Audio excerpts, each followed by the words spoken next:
A ver, lo primero que tengo que, bueno, lo primero que solemos hacer siempre es saludar. ¿Qué tal? Bienvenidas, Hola, bienvenidos a hola. un local programa de Quinta Visión Televisión. Dicho aquello, hay que comentar que a la hora en que estamos haciendo nuestro programa, esta edición, de día viernes, además, día viernes 21 de junio, no la estamos haciendo en el mismo horario del estreno a través del cable o simultáneamente en YouTube, que usted sabe, eso es a las 19:30 horas. Y por cierto que además tiene la posibilidad de ver en los horarios, las retransmisiones aquí en Quinta Visión Televisión. Estamos, ¿qué hora es? Son las 3 de la tarde.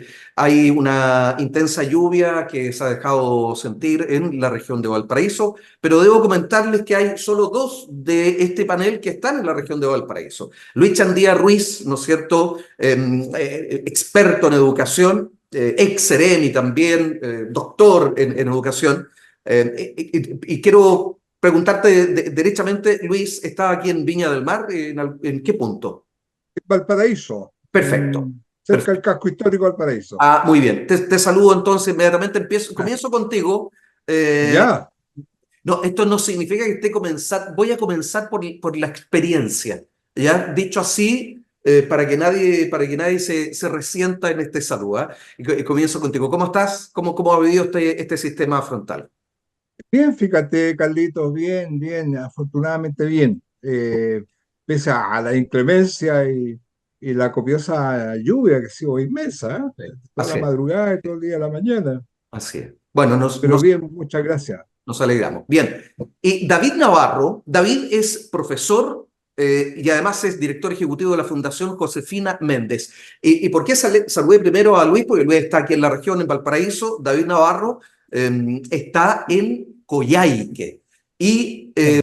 yo no sé Mm. cuántos son los centímetros que tiene de nieve David a esta hora. Por eso es que estoy además ubicándonos en el día y en la hora a propósito de que no Eh, tienen la facilidad de salir de la casa, entiendo que creo que está en la casa, ¿o no?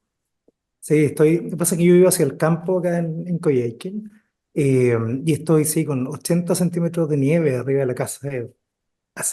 Nosotros vivimos hace 9 años ya acá, pero no me había pasado juntar tanta nieve. Así que estábamos un poco complicados, estábamos con algunos cortes de luz y cosas así, pero bien, Perfecto. tuvimos los recaudos necesarios para poder juntarnos. Y Así que sí, estoy de mi casa. David Navarro Muñoz, muy importante el segundo Sí. apellido, para que no se nos vaya ahí porque me van a reconvenir. Saludo a quien tampoco está en la región y que de pronto se desplaza para el norte y sur del país, el director ejecutivo de la Fundación Bien, Rodrigo Jofrey, que está en Temuco, nada menos. Ha tenido algunas reuniones a propósito del trabajo de la Fundación. ¿Y qué tal, Rodrigo? ¿Mucha lluvia? Hola, buenas tardes, Carlos, David, querido Luis, también gusto de saludarles Gracias, desde aquí Rodrigo. de la región de la Araucanía, con una lluvia bastante copiosa las últimas horas, pero en general esta es una región, por lo menos en su parte urbana, bastante preparada para estos avatares.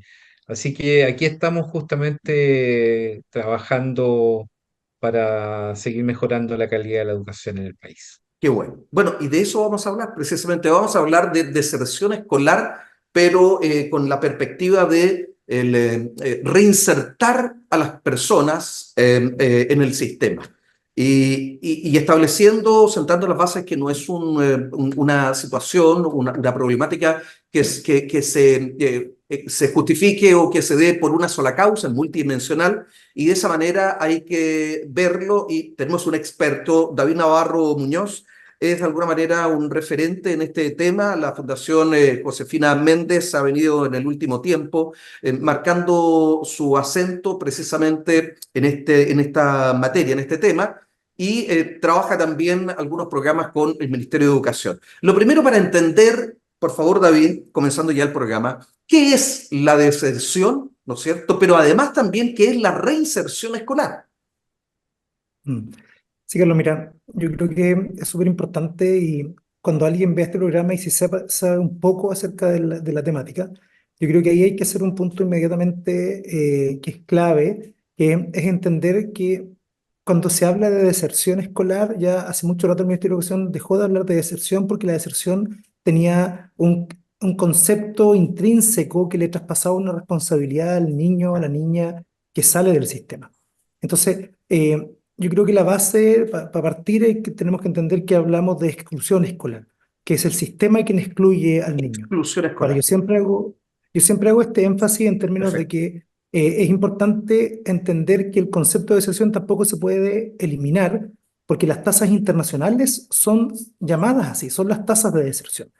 Por ende, cuando hablemos de deserción es porque estamos hablando de un contexto profesional, un contexto que entiende el fenómeno y que está evaluando el fenómeno, pero en ningún caso estamos colocando una chapa o algún nombre o algún calificativo a un niño que salió del sistema o como se llamó en su momento. Ahí yo tengo algunos textos ahí que hacen como una historia acerca de cómo se ha entendido el fenómeno y muchas veces se hablaba del desertor. Del niño que deserta, y la verdad es que no es así. Desde Cecilia Richard en adelante se empieza a entender que el fenómeno es un fenómeno tan amplio, tan complejo, tan social, que es imposible entenderlo si no entendemos que es el sistema el que nos está dando abasto para poder mantener a los niños, las niñas, a las jóvenes dentro del sistema educativo. Por ende, entendemos la deserción como una exclusión escolar. Perfecto. Entendiendo eso y entendiendo esa base, efectivamente cuando hablamos del fenómeno de la deserción y de la exclusión educativa, tenemos que pensar en cómo podemos abarcar este fenómeno y la forma de abarcar este fenómeno tiene que ver justamente entendiendo que tiene que ser una mirada socioeducativa, una mirada que aborde lo social. Por ejemplo, hay datos que yo creo que en este programa no vamos a alcanzar a profundizarlos, pero sí, por ejemplo, hay un dato que para mí es súper clave. Eh, en el 2015 sale la primera CACEN con este dato, eh, y es súper simple de entender, pero súper profundo y complejo de incorporarlo. Por ejemplo, la CACEN dice que a menor cantidad de metros cuadrados por persona, por cabeza en una familia, mayor Hacinamiento. porcentaje de Eso. probabilidad de deserción existe. Entonces, es súper complejo porque en el fondo estamos hablando de una situación que es un problema país muy, muy profundo, porque estamos hablando de que si el niño tiene mayor cantidad de metros cuadrados en su casa, tiene alta probabilidad de no desertar.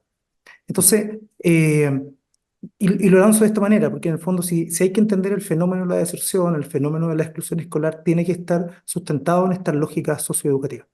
Entonces, claro, nosotros como fundación, desde el 2018, estamos ejecutando unos programas que son maravillosos del Ministerio de Educación.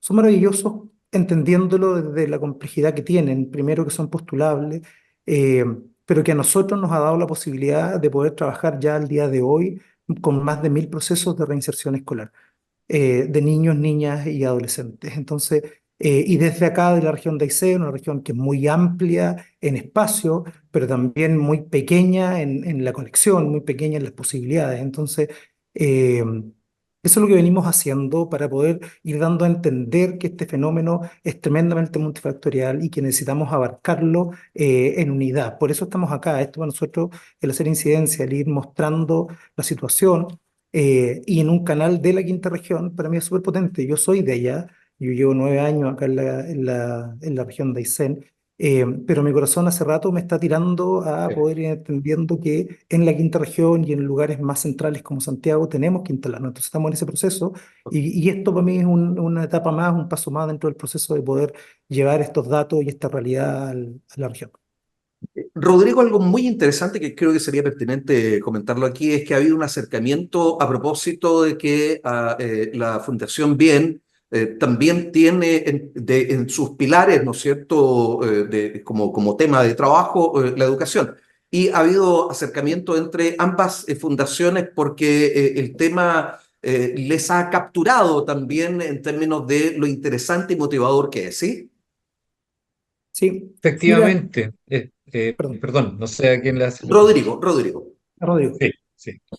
Efectivamente, hemos estado en conversaciones y esa temática, la temática de la exclusión, de la deserción y la consiguiente reinserción son temas que a nosotros nos atraen, fundamentalmente porque hay un hecho superior para nosotros, que es que la educación es un derecho humano. Hay que partir de esa más básica reflexión. La educación es un derecho humano y por lo tanto nosotros estamos llamados a defender ese derecho, a promoverlo y en lo posible a generar herramientas que puedan eh, minimizar los efectos que tiene, efectos graves que tiene el no estar dentro del sistema escolar, ¿no es cierto? El no tener acceso a la educación de calidad, porque finalmente también se excluye socialmente a la persona. Según los datos, por ejemplo, de la UNESCO, que debe tener unos 4 años de antigüedad, hay algunos incluso un poco más nuevos, se dice que la deserción escolar está relacionada fundamentalmente con los jóvenes, con los hombres. Ya incluso hay un estudio que habla justamente de aquello en comparación con las niñas y adolescentes que dejan el sistema educativo. Y claramente, al ser un problema asociado a un derecho humano, tenemos que fijarnos en todas las otras realidades que van apareciendo. Es decir, cómo se instala la pobreza, la falta de acceso a la educación, la constitución de las familias, las políticas sociales que se vayan generando para la protección de estos niños, niñas y adolescentes. Es algo que a nosotros nos motivó justamente a conversar con la Fundación Josefina Méndez para empezar a aventurar quizás posibles desafíos en conjunto. Muy bien, muy interesante. Y Luis, como esa ex autoridad, como un experto en educación, eh, ¿cuáles son las políticas públicas urgentes que se deben de implementar precisamente para poder reducir este fenómeno en nuestro país? Bueno, lo han explicado muy bien conceptualmente Daniel y Rodrigo. Evidentemente, este es un tema multidimensional. David y Rodrigo, ay, para que no nos confundamos, David y No, Rodrigo, pero dale, dale, ya, dale, dale. David, perdón, David y Sí, Daniel. Este es un tema también multidimensional que tiene que ver con temas étnicos también, ¿m? Multicultural. Ayer se celebraba el Día sí, sí, Internacional de Minorías Étnicas. pueblo indígena. Ahí hay un temazo, digamos, con la educación intercultural bilingüe. Hay un temazo en Latinoamérica, Centroamérica, con las minorías étnicas que siempre han sido de alguna manera relegadas, digamos, en el sistema escolar, o se le ha impuesto una cultura oficial, como son los estudios de Abraham Mayenzo. Hay una cultura dominante, en Chile en su modernidad de principio del 18 se instaló el castellano como lengua oficial, y evidentemente esto significa un sesgo muy grande por una población de 1 millón de mapuche, por llamar así, y hay otras minorías étnicas también que se han extinguido. De tal manera que la deserción también tiene que ver con, en la India, en Pakistán, en los países musulmanes, tiene un fuerte acento sexual, la incorporación de la mujer. Incluso hace poco nomás han ingresado las niñas al sistema escolar. Por lo tanto, hay también un tema ideológico, un tema religioso y, como muy bien decía Rodrigo, hay un tema de pobreza. Y eso está bien mapeado por la CACEN y por diversas herramientas de la UNESCO, de la CEPAL, en la cual se correlaciona la pobreza del tercer mundo, la pobreza en Latinoamérica, con los posibles desertores, que tiene que ver con el trabajo de los padres, que tiene que ver con la constitución de la familia, que tiene que ver si tienen previsión social o no, si en sus casas tienen cañerías de cobre, tienen internet, o tienen, digamos, toda la modernidad que permita, digamos, generar un ambiente de igualdad o de equidad respecto de los grupos no desertores, cuya brecha cada vez es más grande. Ahora, en lo particular, en lo específico, Carlos, lo que tú me planteas, recién el Ministerio de Educación está tomando con más fuerza el tema de la deserción y el tema de la recuperación de aprendizaje, fundamentalmente por lo que significó la Pandemia. pandemia. Claro, que ahí se genera que hay niños en 2 años que no conocieron la escuela. Hubo niños que entraron a tercero básico sin saber leer. Y evidentemente que eso castiga más fuertemente a los grupos vulnerables.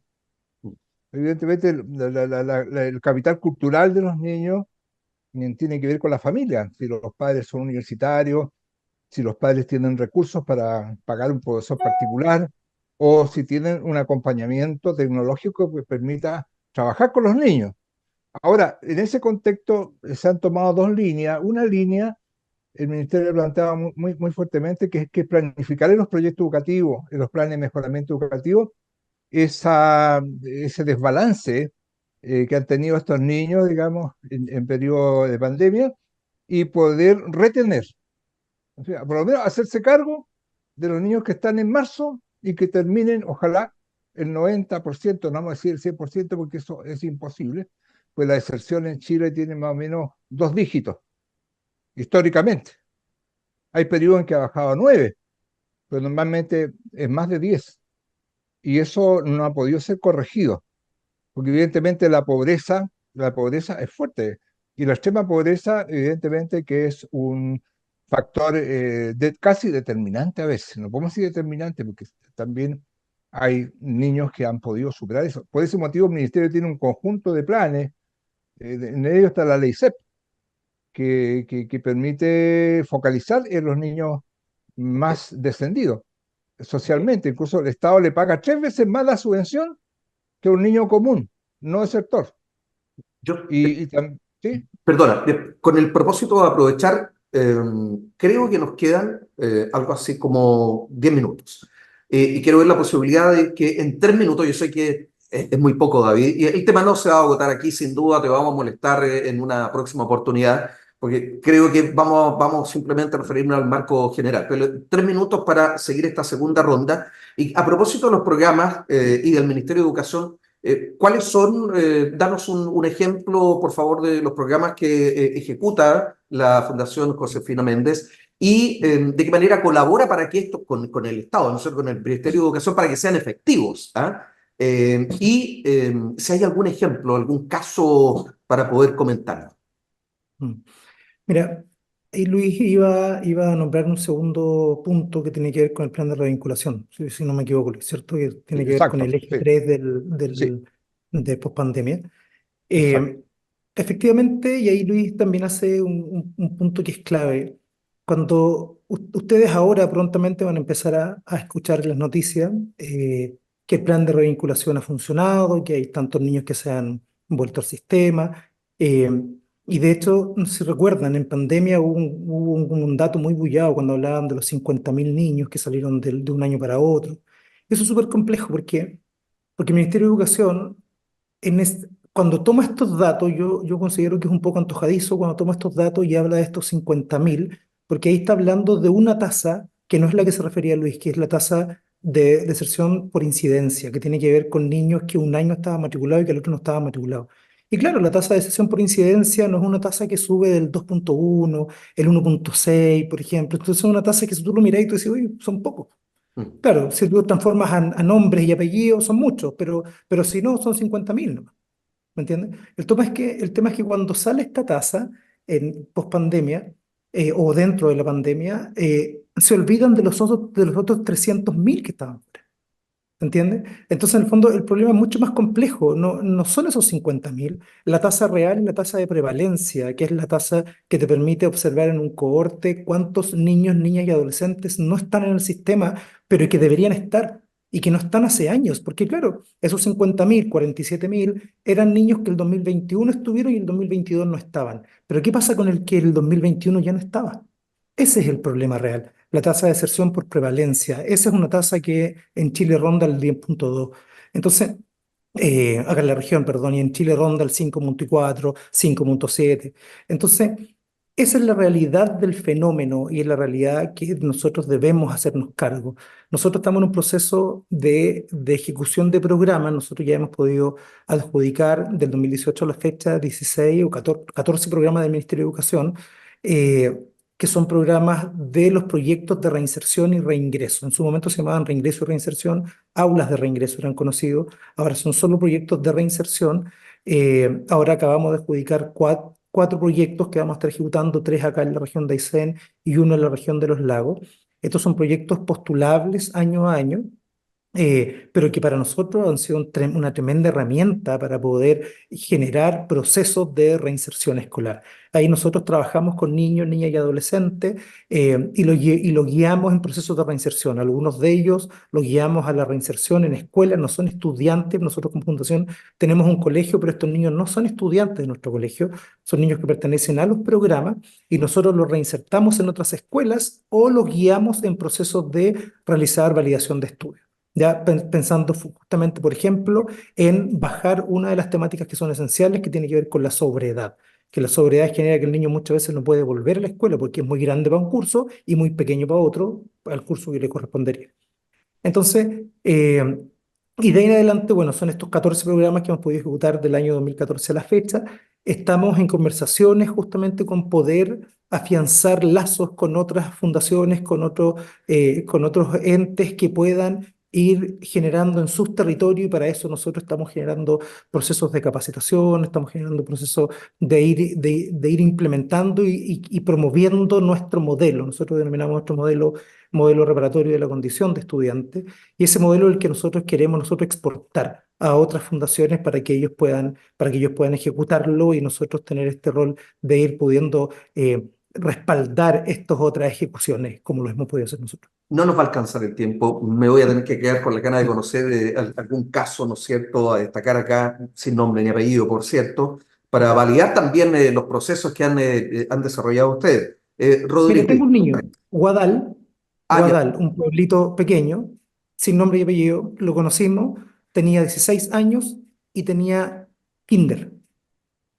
básico, o sea, kindergarten, ¿ok? La primera reinserción que hicimos fue empezar a dar validación de estudio porque no podíamos incorporarlo a ningún lado.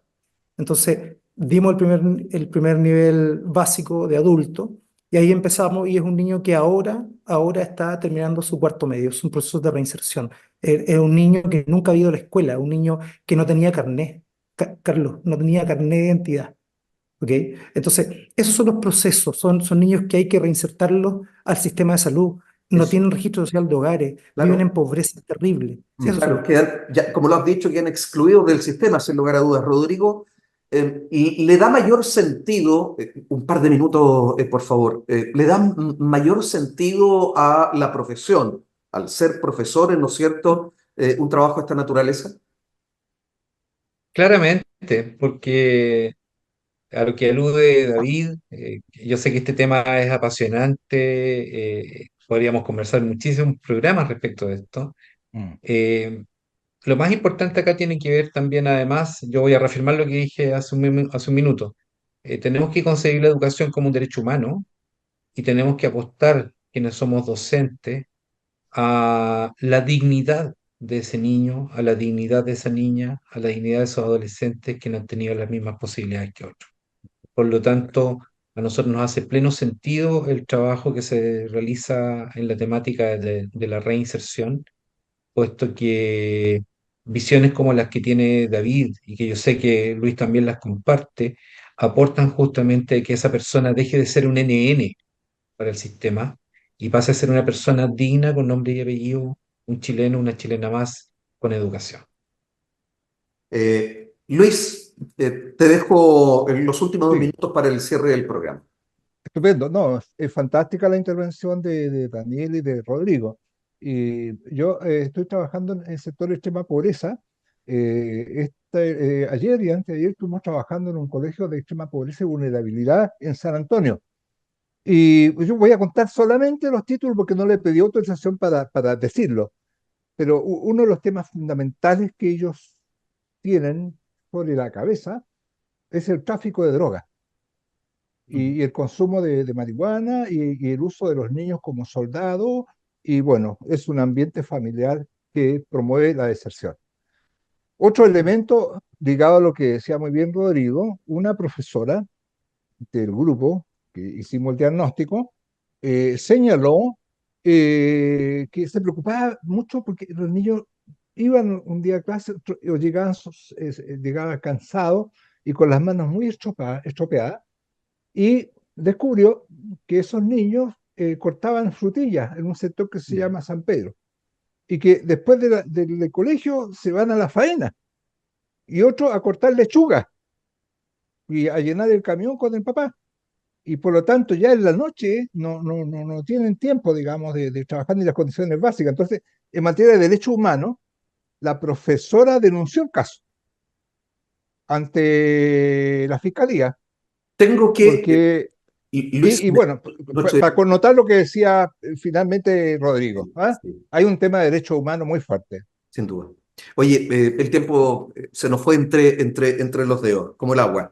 Quiero agradecer y, bueno, dejarlos entusiasmados para que, más allá de las presentaciones de rigor que se hace siempre al inicio de los programas, podamos explayarnos con mayor acento en temas que son tan relevantes para ustedes, pero también para nosotros como canal. David Navarro Muñoz, director ejecutivo de la Fundación Josefina Méndez, Luis Chandía Ruiz, experto en educación, ojo, Luis Chandía Ruiz, estoy con los segundos apellidos, y Rodrigo Jofre Escobar, también para que nadie me reclame nada, director ejecutivo de la Fundación Bien. Gracias por habernos acompañado y, por cierto, que nos vamos a ver en una próxima ocasión.